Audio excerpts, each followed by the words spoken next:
Today, hey, try me and see. Okay. Woman, I told you, I paid your dowry and I paid for your voice too. So while I'm talking, you shut up. No. Bride price? Did you just say that? Bride price, my friend. I own my voice and no man can shut it. I am the man in this house and I own everything. Oh, did I just hear you say man? Man? Look at you. Are you a man or a lion? See the way you are rounding. Even God is a lion of the tribe of Judah. Oh, I if will that show is you this house. God is lion of tribe of Judah, you are a lion. I am an elephant and I will show you. Don't see me a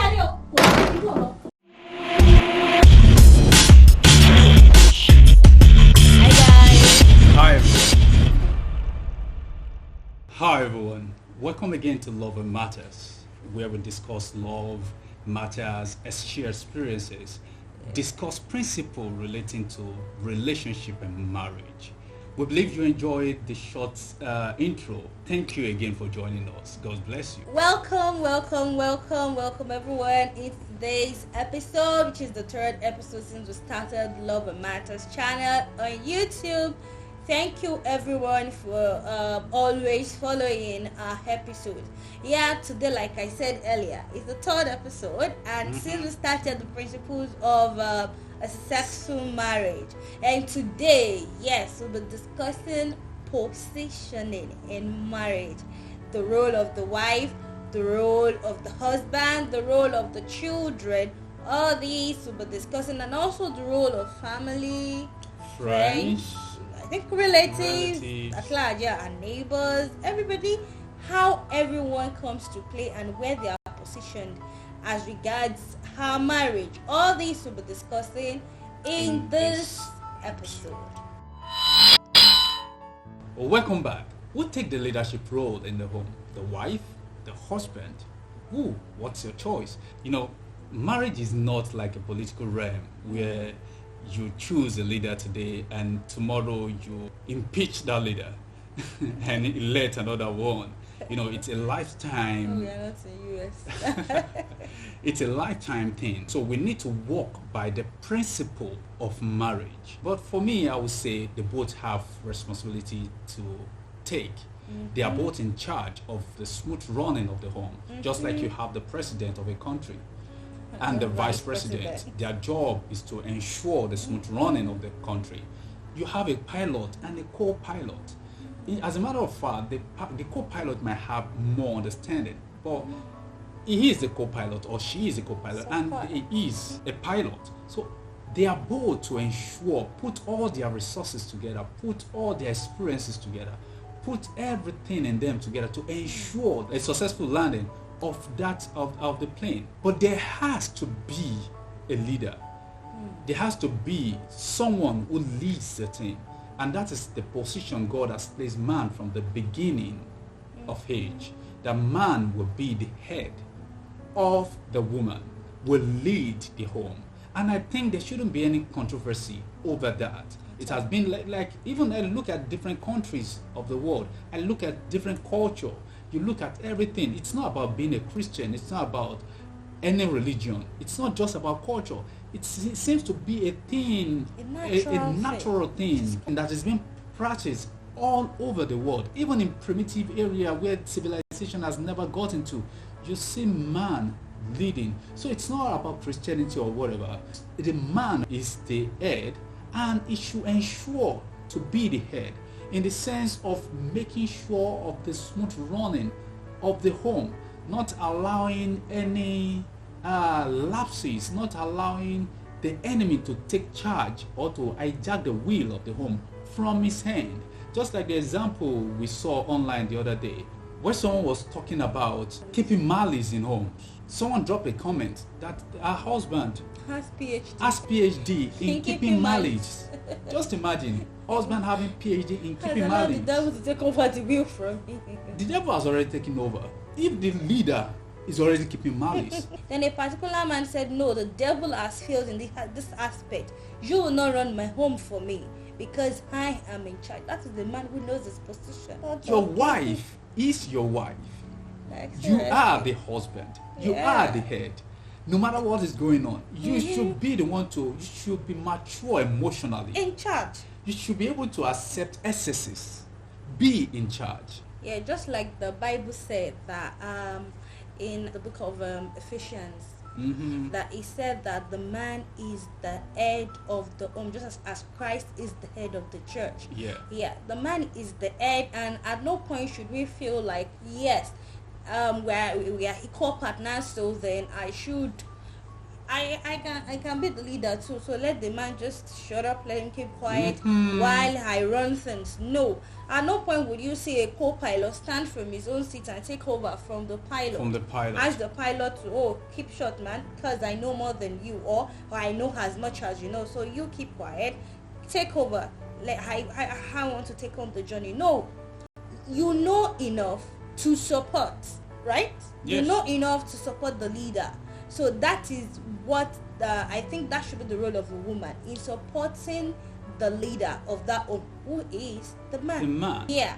Having established that the man is actually the leader in the home, he takes the lead. There is a place of acceptance too. The Bible makes us to understand that we should accept the authority of the man, accept the authority of your husband. You can find that, if you actually care, you can find it in the book of 1 Peter chapter 3 verse 1.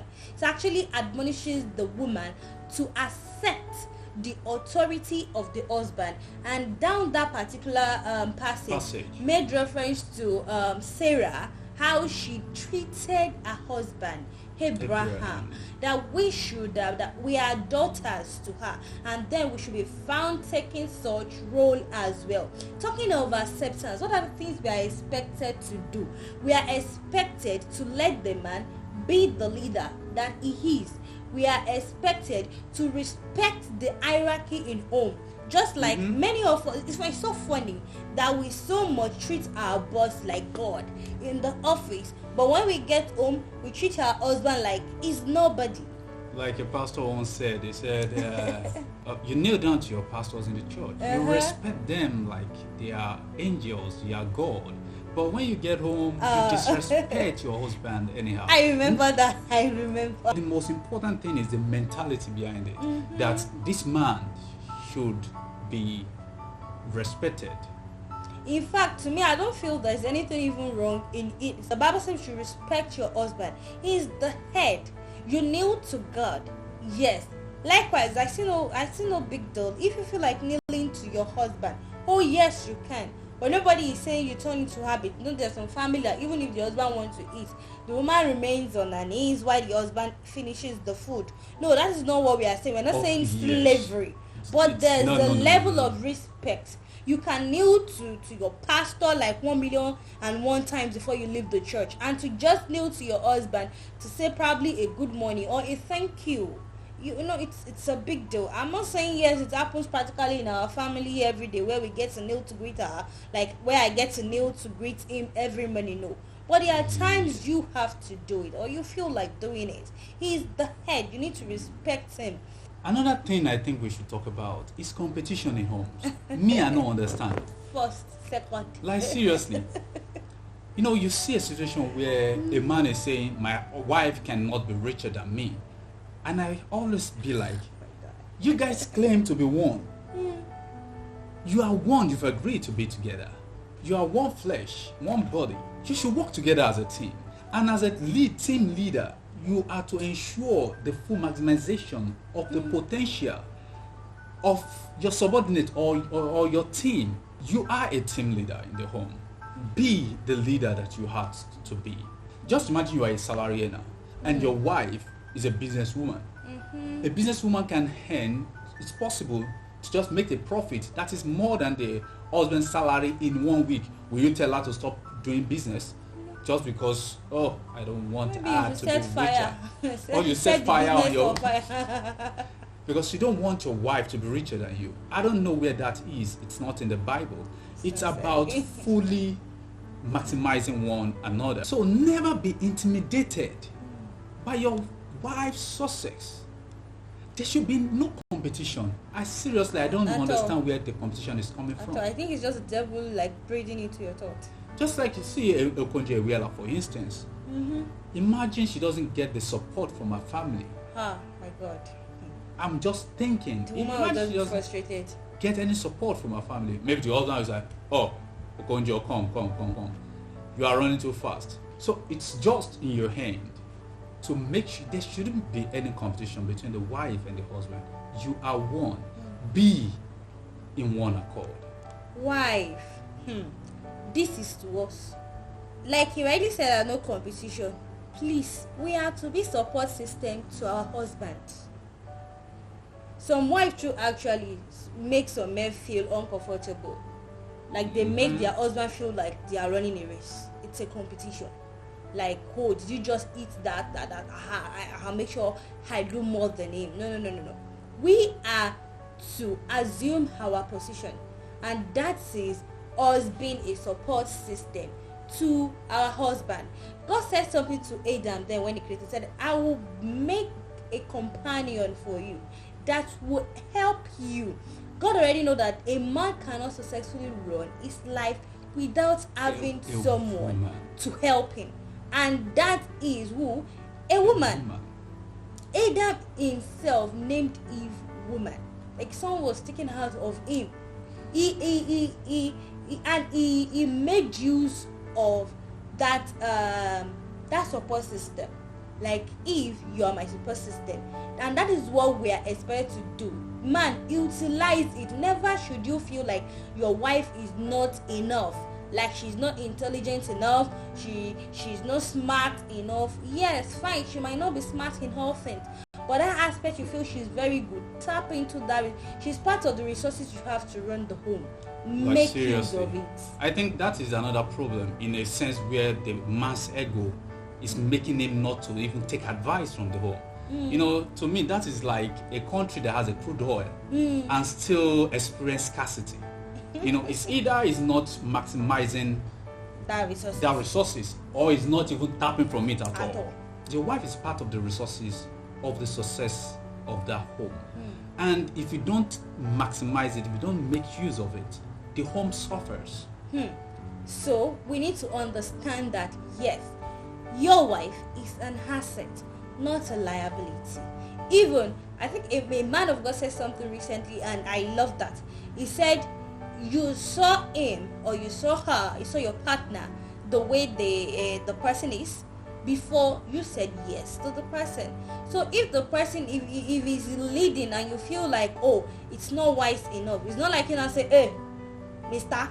Bossing, let me take on. No, you are to give him a good advice that will help you to balance the equation you feel it wasn't balanced initially. Yes, and also remember, the end product or the end place of a woman is not the kitchen. The kitchen is not the only role. That is not where the woman is a support to you alone, to support your tummy. No. Like seriously, yes, it's not just to support your tummy or the tummy of the children. The woman too can take on many responsibility and be who they actually plan to be in life. Yes. Look at that the story of the virtuous woman that was said in Proverbs 31:30-31. The Bible never recorded that the woman was only cooking. That was what made her virtuous. No, she did so many things, and a family called her blessed one. And like she tended to the garden, care for the family and all that. She has something she was doing.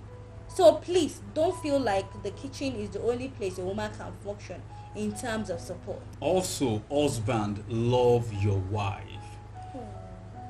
Love your wife. You know, just like we have in Ephesians chapter 5 verse 25. That lion that you want to be in home, let it be to protect your wife, to protect your kingdom. Yes, protect your territory. To protect your territory. Don't turn your wife into a punching bag. Don't ridicule your wife in public. There was a time I saw a man somewhere around the market. You know, the man just gave the wife a very hot slap and was like, shut up, stop talking and all of that. You know, and we start to think, you ridicule your wife in public. And you want people to respect her. And you want people to respect her. No. As a matter of fact, you've ridiculed yourself. Even as a man. Lead your family to God. There's this ideology that a woman must be a prayer warrior. If your wife is not a prayer warrior, this is that, don't marry her and all of that. The man is supposed to lead the woman into that. Ajagun Shegun. He's supposed to lead the woman into that. It's not just the responsibility of the man to the woman. If your woman doesn't know how to pray, this is that. No. I don't know where the ideology comes from. But as far as I'm concerned, as far as the Bible is concerned, the Bible even made us to understand that. He said something about Abraham. He said, "I know he will command his children in my ways." That means the sole responsibility, major responsibility of connecting to God is expected to come from the man. They are both to connect to God. They are both to know the God Almighty. Should in case one try to move the other way, there are men that mislead their wife. It's just important we both know God Almighty. We should both know God. What I'm just trying to point out is the ideology that women must be the prayer warrior. I don't know where they get it from. It is good that women should know how to pray. They should be praying, but the man should not be left out. The man is expected to know God first.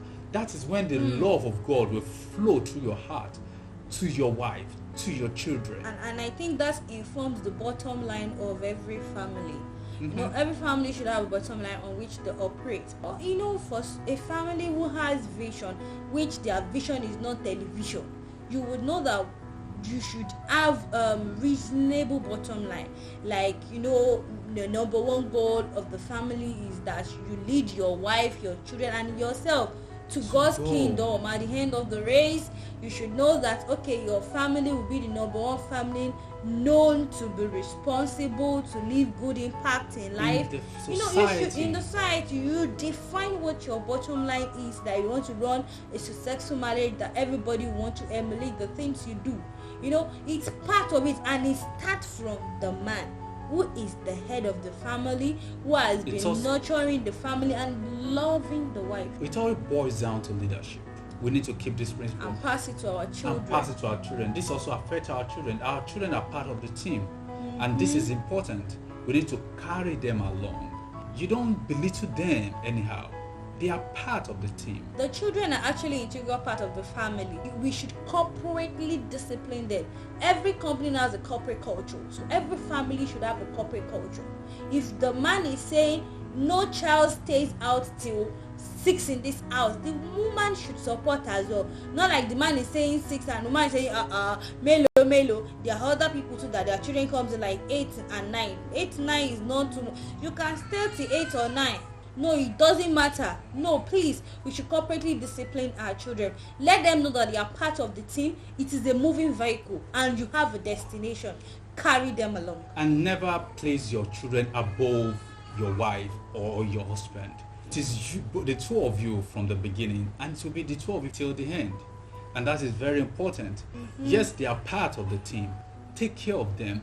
Lead them the way they should go. Give them everything they need to have, with the grace of God over your life, and lead them in the way of the Lord, which is very important, because there are a lot of things happening in the world now.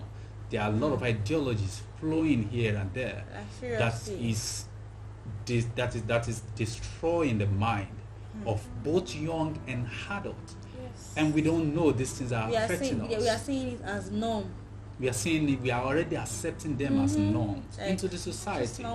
And this is affecting the home already. So nothing, we shouldn't allow things that happen after change the value of the family. Yes, We should have a value system. Yeah.